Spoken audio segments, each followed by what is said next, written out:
TG news. Fee reimbursement బకాయిలను వెంటనే విడుదల చేయాలని పలు రాజకీయ పార్టీల నేతలు ప్రభుత్వాన్ని డిమాండ్ చేశారు. పెండింగ్ లో ఉన్న బకాయిలను చెల్లించకపోతే సచివాలయాన్ని ముట్టడిస్తామని హెచ్చరించారు. ఈ పోరాటం కేవలం కాలేజీల కోసం మాత్రమే కాదని లక్షలాది మంది విద్యార్థులు మరియు వారి తల్లిదండ్రుల భవిష్యత్తు కోసం జరుగుతోందని నేతలు తెలిపారు. ఫీజు రియంబర్స్మెంట్ ఆలస్యం కావడంతో విద్యార్థులు తీవ్ర ఇబ్బందులు ఎదుర్కొంటున్నారని అన్నారు. చదువును కొనసాగించడానికి కుటుంబాలు ఆర్థిక భారాన్ని భరించాల్సి వస్తోందని ఆవేదన వ్యక్తం చేశారు. విద్యార్థుల భవిష్యత్తును దృష్టిలో ఉంచుకొని ప్రభుత్వం వెంటనే చర్యలు తీసుకోవాలని డిమాండ్ చేశారు. బకాయిలు విడుదల కాకపోతే పెద్ద ఎత్తున ఆందోళనలు చేపడతామని రాజకీయ నేతలు హెచ్చరించారు. మీరు పట్టించుకోకపోతే లక్షల మంది విద్యార్థుల జీవితాలతో చెలగాటమాడే ప్రయత్నం చేస్తే యావత్ తెలంగాణ దీనిని స్పందిస్తుంది. సందర్భం వచ్చినప్పుడు కర్రీ కాల్చి బాధపడతామని చెప్పి రోడ్డు ప్రమాదాలను తగ్గించేందుకు ప్రభుత్వం కఠిన చర్యలు తీసుకుంటోందని క్రీడా శాఖ మంత్రి వాకిటి శ్రీహరి తెలిపారు. రాష్ట్ర వ్యాప్తంగా ట్రాఫిక్ నియంత్రణను మరింత కట్టుదిట్టం చేస్తున్నామని చెప్పారు. ప్రమాదాలను తగ్గించేందుకు ట్రాఫిక్ పర్యవేక్షణను పెంచినట్లు తెలిపారు. ప్రజల్లో రోడ్డు భద్రతపై అవగాహన పెంచేందుకు ప్రత్యేక కార్యక్రమాలు నిర్వహిస్తున్నామని అన్నారు. ట్రాఫిక్ నిబంధనలను కఠినంగా అమలు చేయాలని అధికారులకు ఆదేశించినట్లు చెప్పారు. రోడ్డు ప్రమాదాల వల్ల జరిగే ప్రాణ నష్టం తగ్గించడమే ప్రభుత్వ ప్రధాన లక్ష్యమని మంత్రి పేర్కొన్నారు. సురక్షిత ప్రయాణం కోసం ప్రతి ఒక్కరూ ట్రాఫిక్ నిబంధనలను పాటించాలని. నిజంగా ఎంత బాధాకరం అంటే గన్ను తీసి ఒక లైసెన్స్ వేరే వాళ్ళది ఉంటే కూడా ఆ గన్ను తీసి కూడా ఫైర్ చేసిందంటే వారికి అసలు భయం అనేదే లేకుండా పోయింది. పోలీస్ లా అండ్ ఆర్డర్ ఖచ్చితంగా వీళ్ళపైన సీరియస్ యాక్షన్ తీసుకోవాలి. నాకు కూడా గన్ లైసెన్స్, నాకు కూడా గన్ ఉంది, కానీ ఏనాడు నేను గన్ను బుల్లెట్లు పెట్టుకొని తిరగలేదు. ఎందుకంటే అది అవసరమే లేదు మనకి. ఇప్పుడైతే మీరు మంచి పనులు చేసేటప్పుడు నీ పైన కక్ష సాధింపులు ఎందుకు ఉంటాయి? అట్లాంటి ఒక ఫామ్ హౌస్లో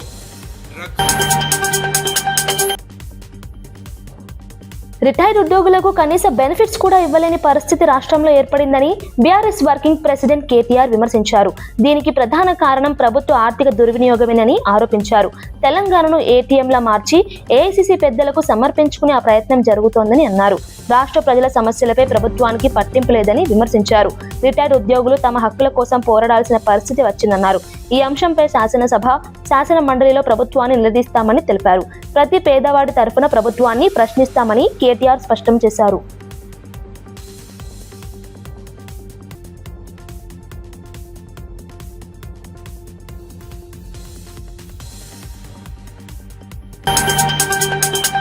డ్రగ్స్ కేసుల్లో నిర్ధారణ కోసం అవసరమైతే బ్లడ్ టెస్ట్ కూడా నిర్వహిస్తామని ఈగల్ టీమ్ ఎస్పీ గిరిధర్ తెలిపారు. కొన్ని సందర్భాల్లో డ్రగ్స్ తీసుకున్న వ్యక్తి యూరిన్ లో వెంటనే గుర్తించబడపోవచ్చని చెప్పారు. 2 గంటల ఆలస్యంగా యూరిన్ లోకి డ్రగ్స్ ట్రేస్ అయ్యే అవకాశం ఉందని వివరించారు.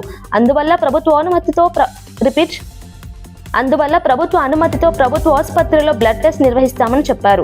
డ్రగ్స్ వినియోగాన్ని అరికట్టేందుకు ప్రత్యేక బృందాలు పనిచేస్తున్నాయని తెలిపారు. రాష్ట్రంలో డ్రగ్స్ మాఫియాపై కఠిన చర్యలు తీసుకుంటున్నామని పేర్కొన్నారు. యువతను డ్రగ్స్ నుంచి దూరంగా ఉంచడం ప్రధాన లక్ష్యమని ఈగల్ టీమ్ ఎస్పీ గిరిధర్ తెలిపారు. ఫస్ట్ యూరిన్ టెస్ట్ చేయడం జరిగింది.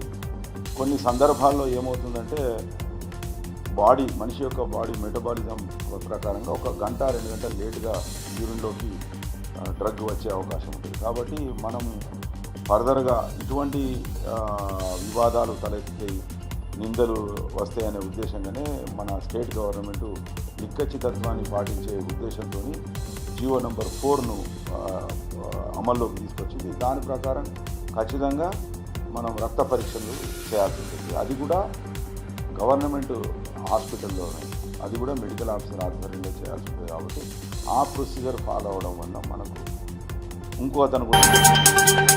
జగిత్యాల జిల్లా మెట్పల్లిలోని నిఖిల్ భారత్ స్కూల్ వద్ద ఉద్రిక్త పరిస్థితులు నెలకొన్నాయి. హనుమాన్ మాల ధరించిన 5 విద్యార్థులను పాఠశాల యాజమాన్యం లోపలికి అనుమతించకపోవడంతో వివాదం చెలరేగింది. స్కూల్ నిబంధనల పేరుతో వారికి లోపలికి రానివ్వలేదని యాజమాన్యం తెలిపింది. అయితే దీనిపై హనుమాన్ స్వాములు తీవ్ర ఆగ్రహం వ్యక్తం చేశారు. 21 రోజుల పాటు స్కూల్కు రావద్దని విద్యార్థులకు చెప్పడంతో భక్తులు పాఠశాల ఎదుట నిరసన చేపట్టారు. పరిస్థితి ఉద్రిక్తంగా మారడంతో పోలీసులు అక్కడికి చేరుకుని పరిస్థితిని అదుపులోకి తీసుకొచ్చారు. ఈ ఘటనపై స్థానికంగా చర్చ కొనసాగుతోంది. ఈ స్కూల్ యాజమాన్యం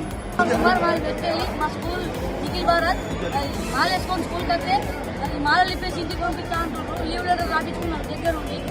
మాల స్కూల్ కట్టే మాత్రం మాలలు ఇప్పేసి ఇంటికి పంపిస్తాం. ఆంధ్రప్రదేశ్ కాంగ్రెస్ అధ్యక్షురాలు వైఎస్ షర్మిల ఉపాధి హామీ పథకంపై కేంద్రం, రాష్ట్ర ప్రభుత్వాలను విమర్శించారు. ఉపాధి హామీ చట్టాన్ని క్రమంగా తొలగించే ప్రయత్నం జరుగుతోందని ఆరోపించారు.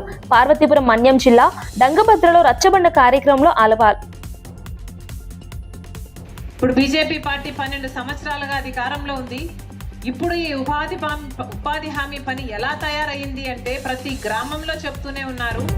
ఉపాధి హామీ పని అసలు పేదవాడి కోసం చేస్తున్న పథకం లాగా లేనే లేదు అని ప్రతి గ్రామంలో చెప్తున్నారు.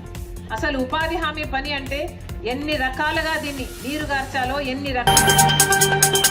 రాష్ట్రంలో 6 గ్యారంటీలు అమలయ్యే వరకు కాంగ్రెస్ ప్రభుత్వాన్ని నిలదీస్తామని శాసన మండలి ప్రతిపక్ష నేత సిరికొండ అన్నారు. ప్రజా ప్రయోజనాలు నెరవేరే వరకు పోరాటం కొనసాగుతుందని తెలిపారు. ప్రభుత్వం ఇచ్చిన హామీలను తప్పకుండా అమలు చేయాలని డిమాండ్ చేశారు. శాసనసభ, శాసన మండలిలో ఈ అంశాన్ని లేవనెత్తుతామని చెప్పారు. ప్రజలకు ఇచ్చిన హామీలను అమలు చేయకుండా ప్రభుత్వం తప్పించుకోలేదని అన్నారు. ప్రజా సమస్యలపై నిరంతరం పోరాటం కొనసాగిస్తామని సిరికొండ స్పష్టం చేశారు. మార్గపు విధానం ఏంటంటే పలాయనం